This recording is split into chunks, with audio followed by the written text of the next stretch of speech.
हलवे जी आदत उन्हनि विधी आहे, हलवे जा वाक बि उहे ॾींदा हूंदा। बहरहाल मुनासिब नथो लॻे पियो। जे वाकनि ते हुजूं ऐं हलवे जी ॻाल्हियुनि ते हुजूं हा त शायदि एतिरो मैदान न सॼे आहे। ठीकु आहे न साईं। ऐं अल्हम्दुलिल्लाह डिस्ट्रिक्ट घोटकी में त असांजे हर सीट ते हर PS असांजो नुमाइंदो तव्हांखे मिलंदो ज़रूरु। ठीकु आहे न साईं। PS 18 ते नासिर ख़ालिद मेमून साहिब जन बीठा आहिनि थिया। PS 19 ते तव्हांजा सगीर खान भट साहिब जन बीठा आहिनि। PS 20 ते असांजो मोहम्मद साहब नगारी साहिब जन बीठल आहिनि। PS 21 ते तूं हेॾो निकिरी आहे इन 199 ते साईं असांजो लोगो होॾो न ईंदो हाली वारा बुज़ुर्ग बीठल आहिनि। अहिड़ी तरीक़े सां यार लोगो 198 हेठ कर, इनके हेठ कर, उनके चवा त अॻु न करे, इनके हेठ कर। हाणे हलवे जा कंहिंखे आसरा ॾियनि था इहे उहे ई ॿुधाए सघनि था पिया। हलवे खां त कमु चढ़ी वियो आहे। असां त अलाए छा छा मिठा असलम लोगो के थोड़ो अॻु न करे। हलो कंहिं टाइम में खाराईंदा हुआ सो बि दरीपुर जी रखंदा के प्याली वटी में। हाणे त कमु चढ़ी वियो आहे। हाणे त प्याला के रखनि। साॻी ॻाल्हि थी। बहरहाल प्याला बि खाई वेंदासीं, वोट बि कोन ॾींदासीं। करना लोगो छा साईं उन्हनि तरफ़ों कहिड़ी काई डिमांड कई वई आहे तव्हांजा जेका कैंडिडेट बीठा आहिनि? अलाह पनाह ॾे, अहिड़ी का ॻाल्हि कोन्हे, पर वाक सभिनि लाइ ॾिवाईंदा आहिनि। साईं जन सरदार साहिब जन जी पुराणी आदत आहे, हर कंहिं ते वाक ॾींदा आहिनि। साईं अॼु पप्पू खान ठही वियो त हेतिरनि पैसनि जे असां वाक ॾिनो आहे। जे ठहिणो हुजे हा त अॻु में कॾहिं ठाहिया आहियूं त हाणे बि ठहंदासीं। अहिड़ी का बि ॻाल्हि कोन्हे का। ज़रूरु एडजस्टमेंट में किथे किथे सीटां ज़रूरु थींदियूं हूंदियूं।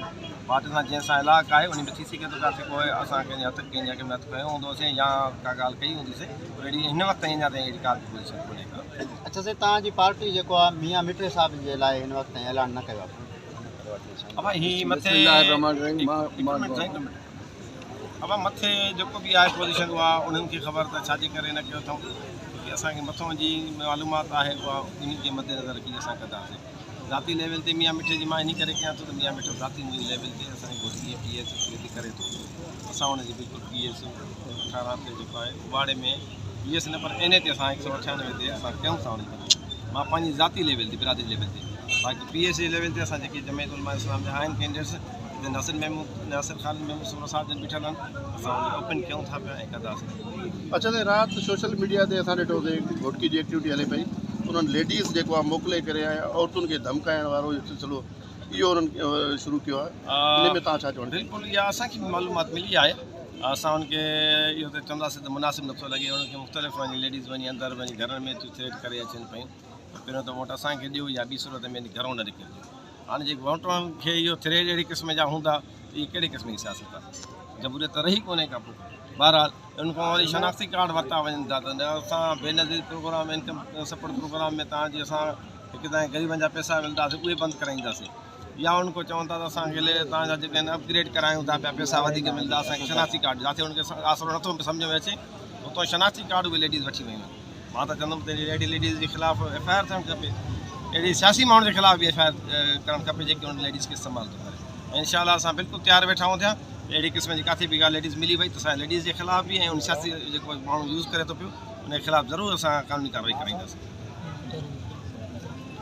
PS 18 जे हवाले सां तव्हांजी जमात जेको आहे उते तव्हांजो कैंडिडेट बीठल आहे उन जी सपोर्ट करे, पर कुझु माण्हू अञा वाज़े तौर ते जीअं तव्हांजो जेको डिस्ट्रिक्ट जो आहे साईं सदर साहिबु उहो हिन वक़्तु ताईं PS 18 में किथे नज़र न आयो आहे पंहिंजे कैंडिडेट जो रखनि। मां अल्हम्दुलिल्लाह PS 18 ते अवल ॾींहं खां वठी वर्क शुरू कई आहे। ताउर रहमान साहिबु आया हुया, नासिर महमूद जा भाउ, उन सां वर्क में मां गॾु हुयुसि। नासिर महमूद साहिब सां गॾु हुयुसि।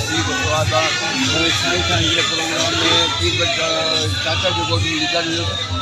अहिड़े क़िस्म जूं अफ़वाहूं छॾे करे असां में नफ़रत पैदा करण जी कोशिशि कई पई वेंदी आहे। असां इन्हनि वीचारनि खे कॾहिं बि कामयाबु कोन थियणु ॾींदासीं। ऐं PS 18 ते नासिर महमूद साहिब जी छल खटी। सर, नासिर महमूद साहब जी PS 18 ते मतिलबु 3 उम्मीदवार अहिड़ा आहिनि जंहिंमें मुक़ाबले जो रेशो ॾिसूं पिया। जंहिं टाइम हुर जमात पीर साहिब पगारे नासिर महमूद साहिब जी हिते हिमायत कई आहे ऐं हाणे सरदार साहिब बि आया आहिनि। तव्हां छा था सम्झो त नासिर महमूद सूमरे साहिब जो पीपल्स पार्टी जे उम्मीदवार सां मुक़ाबिलो हूंदो या आज़ाद उम्मीदवार सां? असां इंशाअल्लाह ताला ॿिन्हिनि सां मुक़ाबिलो करे मैदान मारींदासीं इंशाअल्लाह। PS 21 जे हवाले सां साईं जेको मुक़ाबिलो थी रहियो आहे अॼु तव्हां कीअं था ॾिसो पिया? अल्हम्दुलिल्लाह साईं, PS 21 जो आवाम जेको आहे बादशाह आवाम आहे घोटकी जो ऐं उहो बिल्कुलु चेंज चाहे थो पियो। उहो ॾिसी जेको आहे उतां जा हालात उनजे साम्हूं आहिनि ऐं हुननि खे इन हालातुनि खे मद्देनज़र रखी करे ऐं हुन फ़ैसिलो जेको कयो आहे, जेको असां आवाम में वञूं पिया, जेको असांखे रिस्पॉन्स मिले पियो, इंशाअल्लाह असां किताबी मतिलबु मारियूं।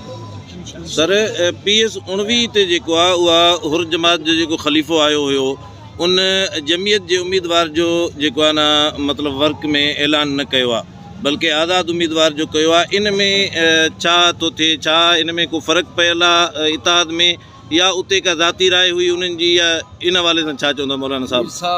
सदरुद्दीन साहब शाह साहब पंहिंजे ज़ाती लेवल ते पंहिंजा ज़ाती अख़्तियारात इस्तेमालु करे इतिहाद जे उसूलनि जे ख़िलाफ़ु उन्हनि आज़ाद उम्मीदवार जी हिमायत जो ऐलान कयो आहे ऐं इतिहाद खे बरक़रार रखंदे जयो आहे इन दर्द खे बर्दाश्त कयो आहे, जयो आहे उते पंहिंजे कारकुन खे ॿियनि खे दावत ॾिए थी किताब जी निशान ते वोट कास्ट कयो।